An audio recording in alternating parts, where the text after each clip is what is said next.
مولانا روم رحمۃ اللہ علیہ مثنوی کے اندر ایک بڑا ہی ایمان افروز واقعہ نقل فرماتے ہیں کہ ہرات کا بادشاہ عماد بن عبد الملک،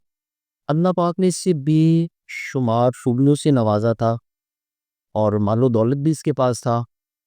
اور اس کے 500 بڑے وفادار غلام تھے۔ تو ایک دفعہ ایک شخص غریب مفلس اس کے پاس سے گزرا،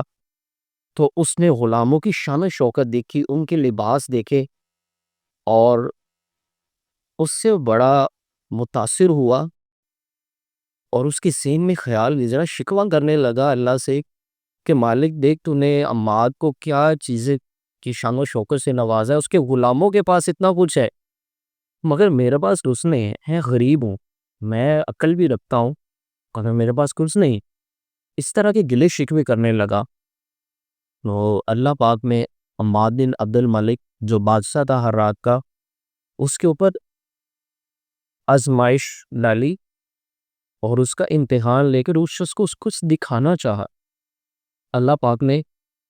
جو ہے اس سے بادشاہ بھی چھین لی، اور جو غلام تھے نا، وفادار غلام تھے، اس کے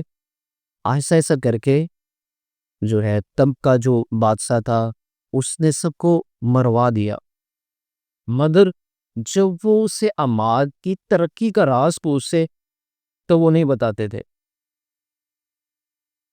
وہ اس کے راز کو راز ہی رکھتے تھے۔ یہی وجہ تھی کہ انہوں نے جاننے تو دے دی، مگر جو اپنا بادشاہ تھا اس کے حوالے سے جو ایسی چیزیں وہ پوچھتے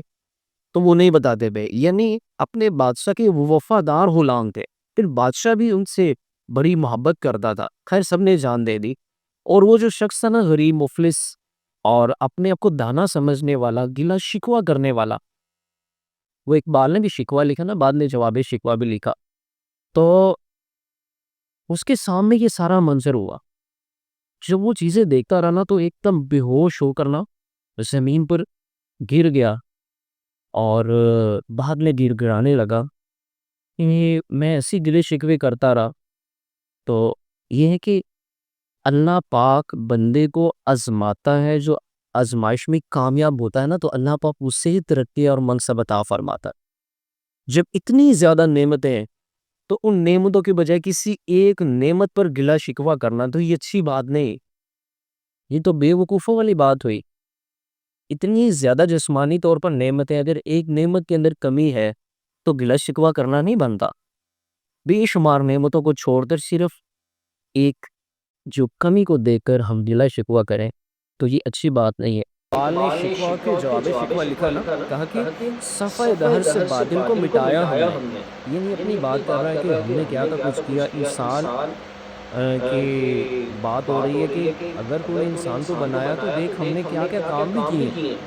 نوع انسان کو غلامی سے چھڑایا ہم نے، تیرے کعبے کو جبینوں سے بسایا ہم نے، پھر بھی ہم سے گلا کہ ہم وفادار نہیں، ہم وفادار نہیں، تو بھی تو دلدار نہیں۔ یہ شکوہ کیا، بعد میں جواب میں لکھا صفحہ دہر سے بادل کو مٹایا کس نے، نوع انسان کو غلامی سے چھڑایا کس نے، میرے کعبے کو جبینوں سے بسایا کس نے، بتاؤ نا کس سے بسایا، میرے قرآن کو سینوں سے لگایا کس نے۔ یہ موجودہ دور کی اگر بات کی جائے تو یہ اقبال کا جواب شکوہ ثابت آتا ہے کہ قرآن کو سینوں سے کس نے لگایا ہے، تھے تو وہ آبا تمہارے ہی، مگر تم کیا ہو، ہاتھ پہ ہاتھ برے منتظر فروا ہو، وہ تمہارے ہی آبا تھے جنہوں نے اتنی زیادہ فتوحات کی، جو قرآن سے محبت کرنے والے تھے، انہوں نے قرآن کے دامن کو نہیں چھوڑا، اللہ نے انہیں عروج عطا فرمایا۔ اب نماز ہی نہ پڑھے اور اوپر سے گلے شکوے کرے کہ میرے پاس کچھ نہیں ہے، بھئی عبادات کر کے رب کو راضی تو کریں، اللہ بھی سارا کچھ بندے کو عطا فرماتا ہے، مگر بندہ بھی تو بندگی کا حق ادا کرے نا۔